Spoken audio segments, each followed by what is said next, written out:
Hey guys! So today mag-unbox po tayo. So may dalawa po tayong parcels. Uunahin natin itong parcel na to. We are going to open it. Okay. Actually guys, maliit lang siya. It's this! So, para siyang adapter guys, no? From USB to C-type adapter siya guys. Kasi, yung aking laptop is like this. Meron siyang Type-C port dito and wala siyang USB port. So, ako kasi, actually sanay ako sa mouse na medyo magaan. So, yung mouse ko naman guys is parang wireless siya pero kailangan niya ng ganito. So, para at least malinis tignan. So, yung parang antena ng mouse ko, ilalagay ko dito. So, ganyan siya. Ganyan yung magiging itsura. Tapos, i-connect ko siya sa gilid ng ating laptop. Ganyan lang siya. So, para hindi siya like magulo tignan or something. So, ganyan siya guys.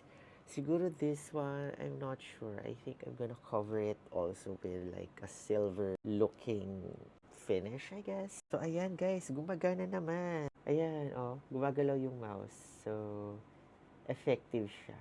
So, ipapakita ko sa inyo ulit guys how it looks like just in case gusto nyo pong bumili din para sa inyo.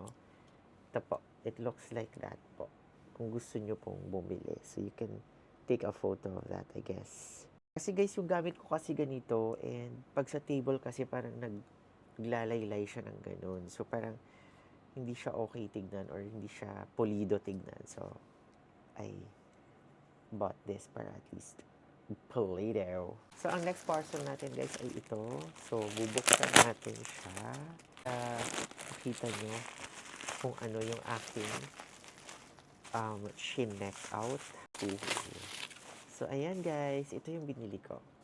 So, para siyang magnetic na parang something. Nakalagay dito magnetic phone bracket. Alright? Ayan siya. Oop! Tcharan! So, ay wow! Metal siya guys and parang super tibay niya. So, dito nyo, I think, ididikit yung phone. And, dito, like for example, sa mirror, pwede nyo siyang idikit sa gilid ng mirror ninyo. Siguro ganyan, sa gilid ng mirror. Then, pwede nyong ilagay yung inyong phone. Kasi ako guys, no, pag nag-aano ako, toothbrush ako, ganyan, nag-wash ng face, mahilig ako manood ng mga videos. So, ito, pwede nyo siyang pakagatin doon sa I think kakagat doon sa may mirror banda. Tapos, dyan, naka-attach yung, pwede nyong iganyan. Pwede nyong, so ito yung ito yung kakagat, I think, sa mirror ninyo. And then, pwede nyong i-attach yung inyong phone dito kasi may magnetic something siya. May magnet siya dito. Pero nice siya, guys. As in, parang, it feels so matibay. So quality.